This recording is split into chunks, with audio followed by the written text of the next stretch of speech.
Assalamualaikum dan salam sejahtera. Kami dari kumpulan 7 akan membentangkan mengenai etika dalam kritikan, aplikasi dalam kehidupan. Ahli-ahli dalam kumpulan ini ialah Siti Nur Farhanum, Siti Nur Fatimah, Nur Masyita Najwa, Wan Nur Afrisha Aryani, Ayla Fariha dan akhir sekali Wan Nur Badriah. Definisi kritikan. Kritikan secara umumnya bermaksud memberi pandangan maupun teguran terhadap sesuatu. Dari segi istilah, kritikan berasal dari bahasa Greek, kritikos yang membawa maksud yang membezakan. Ianya juga diturunkan dari bahasa Yunani kuno iaitu krinen yang bermaksud menghakimi, membandingi dan menimbangi. Selain itu, terdapat satu lagi istilah iaitu krites yang bermaksud orang yang melakukan pertimbangan dan penghakiman terhadap sesuatu perkara pada zaman itu.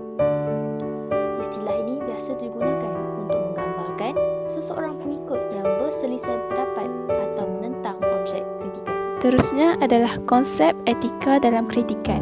Kritikan merupakan pengukur kepada pertimbangan atau penilaian yang positif atau negatif. Pakar agama Islam menegur perbuatan kritikan sebagai satu dosa yang berpanjangan selagi ada pihak yang membaca dan menyebarkannya. Ramai yang menganggap kritikan itu sebagai sesuatu yang destruktif, negatif, malah boleh menjatuhkan maruah mereka. Bagi kumpulan manusia sebegini, hanya pujian sahaja yang dianggap baik dan boleh membantu mereka. Dalam erti kata lain, mereka cenderung berfikir secara satu hala sahaja.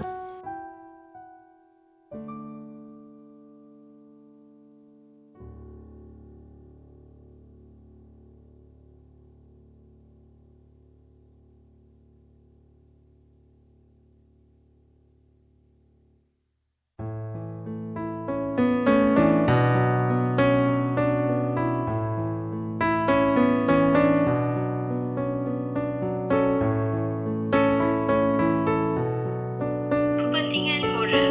Memberikan kritikan atau pendapat secara positif amatlah penting. Hal ini dikatakan demikian kerana ia mampu meningkatkan kualiti diri dengan memperbaiki kelemahan yang ada. Selain itu, ia juga penting kerana dapat mengekalkan silaturahim antara masyarakat seperti keluarga, kawan dan orang ramai. Hal ini kerana kritikan yang disalurkan secara baik tidak menyebabkan sesiapa berkecil hati. Akhir sekali, kritikan yang disampaikan secara positif dapat mengelakkan masalah timbul di kemudian hari seperti disaman oleh pihak yang dikritik kerana rasa diangkat. Etika dalam kritikan hukumnya boleh jadi wajib, boleh jadi haram. Wajib apabila untuk menegur kesilapan seseorang.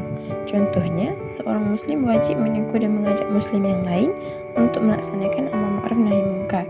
Firman Allah Subhanahu Wa Taala dalam surah Ali Imran ayat 104 yang bermaksud, dan hendaklah ada di antara kamu satu puak yang menyeru, yakni berdakwah kepada kebajikan, iaitu mengembangkan Islam dan menyuruh berbuat segala perkara yang baik serta melarang daripada segala yang salah, yakni buruk dan keji, dan mereka yang bersifat demikian ialah orang-orang yang berjaya.